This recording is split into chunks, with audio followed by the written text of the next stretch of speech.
اعوذ باللہ من الشیطان الرجیم بسم اللہ الرحمن الرحیم سورۃ النور۔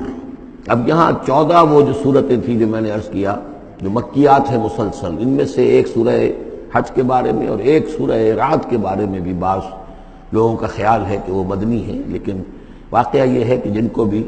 مکی اور مدنی صورتوں کے مزاج سے واقفیت ہو گئی ہے، جو اس کو پہچانتے ہیں، وہ جانتے ہیں کہ یہ سارا سلسلہ جو ہے مکیات کا ہے اور ان میں کوئی مدنی صورت نہیں ہے۔ کہیں کہیں کسی مدنی آیت کا شامل ہو جانا یہ بالکل علیحدہ بات ہے، لیکن یہ کہ اب ان 14 صورتوں کے بعد اب یہ ہے واحد صورت مدنی ہے اور یہ سورۃ النور ہے۔ یہ سن 6 کے آس پاس نازل ہوئی ہے، سن 6 ہجری، اور اس میں ایک بہت اہم واقعہ جو آیا ہے وہ حضرت عائشہ صدیقہ رضی اللہ تعالی عنہا پر جو تہمت لگائی تھی منافقین نے، اور اس میں سب سے بڑا رول تو تھا رئیس المنافقین عبداللہ ابن ابی کا، لیکن یہ کہ اور دوسرے منافقین بھی اور ان کے ساتھ ہی کچھ سادہ لوح مسلمان بھی اس فتنے میں کہیں شریک ہو گئے تھے، متاثر ہو گئے تھے، اور یہ کافی یوں سمجھیے کہ خود حضور صلی اللہ علیہ وسلم کے لیے بھی اور حضرت عائشہ صدیقہ کے لیے تو بہت ہی زیادہ تکلیف کا اور کرب کا یہ دور رہا ہے۔ بسم اللہ الرحمن الرحیم، سورۃ انزلناہا وفرضناہا وانزلنا فیہا آیات بینات لعلکم تذکرون۔ یہ ایک سورت ہے، یہ انداز کسی اور سورت کا نہیں ہے، اس انداز میں اس کا آغاز، اور سورۃ نکرہ کو اگر تفخیم کے لیے مانا جائے تو یہ ایک عظیم سورت ہے جو ہم نے نازل کی ہے اور ہم نے اس کو لازم کیا ہے تم پر، فرض کیا ہے تم پر۔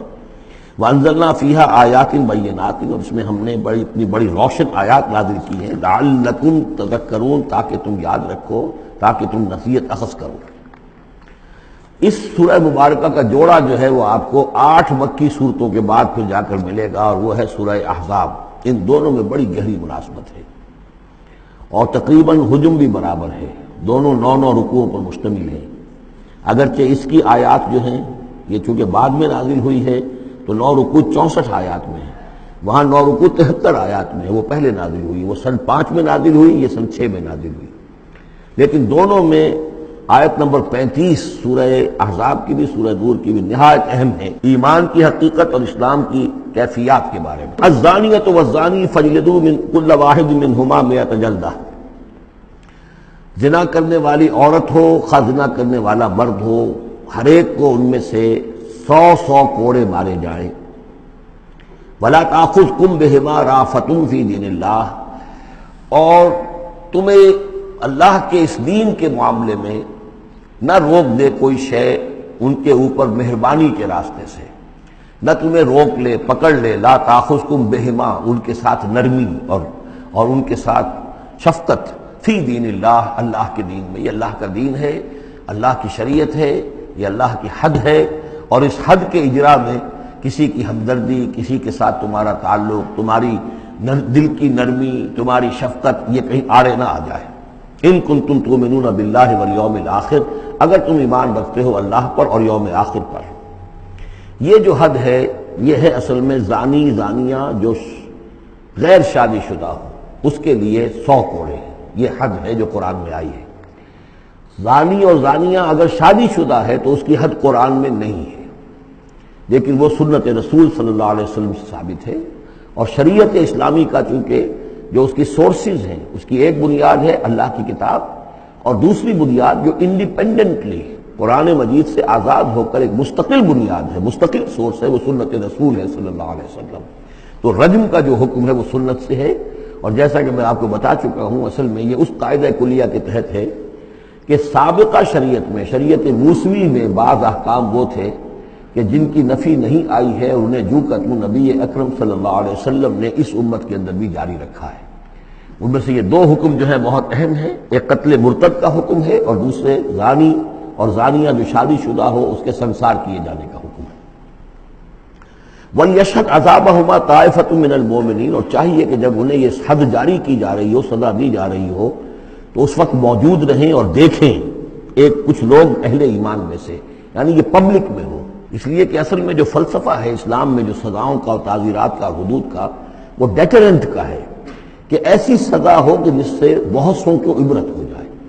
اگر آپ نے علیحدہ جا کر کہیں کمرے کے اندر کسی کو پھانسی دے دی تو ٹھیک ہے، لوگوں کو پتہ چلا کہ مر گیا، ویسے بھی مر جاتے ہیں لوگ، حادثے میں مر جاتے ہیں، فوت ہو جاتے ہیں، لیکن یہ ہے کہ اگر سر عام ڈال پر لٹکایا گیا ہو تو اب کتنے لوگوں کو، دیکھنے والوں کو عبرت ہوگی اور ہوش ٹھکانے آ جائیں گے۔ تو یہ فلسفہ ہے اسلام کا کہ تاکہ ایک آدمی کو سزا دی جا رہی ہو تو ہزاروں کو اس سے عبرت آئے۔ الزانی لا ينکح الا زانیۃ او مشرکۃ، کسی زانی شخص کے لیے روا نہیں ہے کہ وہ شادی کرے مگر کسی زانیہ عورت سے یا مشرکہ سے۔ یہ کسی قانون کے درجے میں بات نہیں ہے، بلکہ یہ ایک اخلاقی طور پر گویا کہ تعلیم دی جا رہی ہے کہ زانی لوگ تو اسی کے، یعنی ان کا حال تو ایسا ہے کہ انہیں تو مستحق اگر ہے تو شادی کے کسی زانیہ سے یا مشرکہ سے۔ والزانیۃ لا ينکحها، اور زانی عورت ہو تو وہ بھی اس لائق نہیں ہے کہ اس سے کوئی نکاح کرے مگر صرف بدکار مرد یا مشرک۔ وحرم ذلک علی المؤمنین، اور یہ دونوں جو ہیں زانی مرد اور زانی عورتیں یہ تو حرام کر دی گئی ہیں مومنین کے حق میں، اللہ یہ کہ کوئی توبہ کرے، جو بھی ہے معاملہ وہ علیحدہ ہے اس سے۔ والذین یرمون المحصنات ثم لم یاتوا باربعۃ شہداء، اور جو لوگ جو خاندانی عورتیں ہوں، حفاظت میں ہوں کسی خاندان کے اور نکاح کے قید میں ہوں، چاہے نکاح کے قید میں ہوں تو ڈبل احسان ہو گیا کہ خاندانی بھی ہے اور دوسرے یہ کہ نکاح کی قید میں بھی ہے، نکاح کی حفاظت بھی انہیں حاصل ہے۔ نہیں تو یہ کہ اگر غیر شادی شدہ ہیں لیکن کسی شریف خاندان سے ہیں، آزاد خاندان سے ہیں، اگر ان کی عورتوں میں کوئی شخص جو ہے ان پر عیب لگائے، زنا کا الزام لگائے اور پھر وہ نہ لا سکے، ثم لم یاتوا باربعۃ شہداء، 4 شہید نہ لا سکے، فجلدوہم، تو پھر اب ان کو کوڑے مارو، 80 جلدہ، 80 کوڑے، 80 دبرے، ولا تقبلوا لهم شہادۃ ابدا، اور ان کی شہادت اب کبھی آئندہ قبول نہ کرو، واولئک هم الفاسقون، اور یقیناً یہی لوگ فاسق اور نافرمان ہیں۔ یعنی زنا کا الزام اگر لگایا جا رہا ہو تو پھر جو الزام لگانے والا ہے اسے 4 گواہ چشمدید پیش کرنے ہوں گے۔ اگر وہ 4 چشمدید گواہ پیش نہیں کر سکتا تو گویا کہ اب یہ قذف کہلائے گا کہ اس نے ایک الزام لگایا ہے جس پر ثابت نہیں کر سکا، لہذا اس جرم کی سزا 80 کوڑے، کتنے قریب چلا گیا ہے۔ اور اس میں حکمت یہ معلوم ہوتی ہے کہ اگر فرض کیجئے کسی معاشرے میں، مسلمان معاشرے میں کسی لوگوں سے غلطی ہو گئی ہے، اس غلطی کا چرچا نہیں ہونا چاہیے الا یہ کہ اس کے لیے ثبوت موجود ہو کہ اسے کیفر کردار تک پہنچایا جا سکے۔ اگر تو ثبوت اتنا ہے کہ سزا دی جا سکے تو ضرور، لیکن اگر نہ ہو تو خاموش رہو، ورنہ یہ کہ خامخواہ برائی کا چرچا ہو جائے گا جبکہ اس کا سد باب ممکن نہیں ہے، اس کی سزا دینی ممکن نہیں ہے، تو اس میں سکوت جو ہے وہ بہتر ہے۔ الا الذین تابوا، سوائے ان کے کہ جو توبہ کر لیں من بعد ذلک، اس کے بعد واصلحوا، اور اصلاح کر لیں، یعنی یہ کہ کبھی کسی زمانے میں ان سے یہ غلطی ہو گئی تھی، انہوں نے کوئی تہمت لگائی تھی زنا کی اور 4 گواہ پیش نہیں کر سکے، طویل عرصے تک جو ہے ان کی گواہی پھر کسی بھی اسلامی عدالت میں قبول نہیں کی گئی، لیکن بعد میں ان کی روش ایسی رہی ہے، رویہ ایسا رہا ہے، انہوں نے اصلاح کر لی ہے، توبہ کر لی ہے، اب وہ قابل اعتماد ہیں، تو یہ جو معاملہ ہے اس پر سے ختم ہو جائے گا، ان کی گواہی بعد میں قبول کی جا سکے گی۔ فإن اللہ غفور رحیم، تو اللہ غفور اور رحیم ہے۔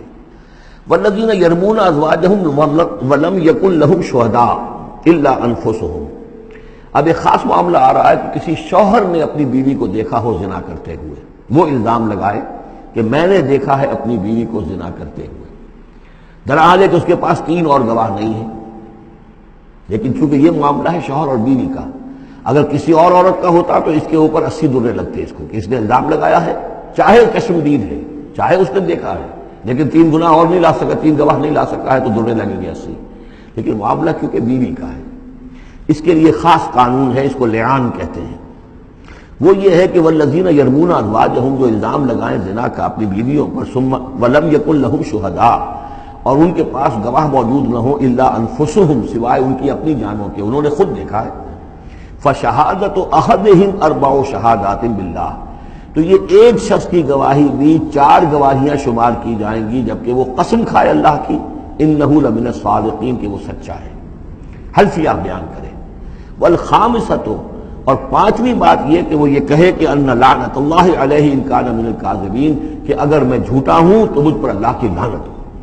4 مرتبہ قسم کھا کر گواہی دینا گویا کہ وہ 4 گواہوں کی گواہی کے قائم مقام ہو جائے گا، جبکہ پھر وہ یہ بھی کہے کہ اگر میں جھوٹا ہوں تو اللہ کی لعنت مجھ پر ہو، لعنت اللہ علی الکاذبین ان کان من الکاذبین۔ وَيَدْنَوْ عَنْهَا الْعَذَابَ، اب عورت کیا کرے گی جس کے اوپر اس کی بیوی جو ہے اس پر جو الزام لگایا گیا ہے، اگر وہ اس پر سے عذاب ٹل جائے گی سزا اور یہ حد عورت سے، ان تشہد اربع شہادات باللہ، کہ وہ بھی قسم 4 مرتبہ کھائے اللہ کی، انہ لمن الکاذبین، کہ یہ میرا شوہر جو مجھ پر الزام لگا رہا ہے جھوٹا ہے، والخامسۃ، اور 5ویں بات وہ یہ کہے ان غضب اللہ علیہا ان کان من الصادقین، کہ اگر میرا یہ شوہر اس الزام میں سچا ہے تو مجھ پر اللہ کا غضب آئے۔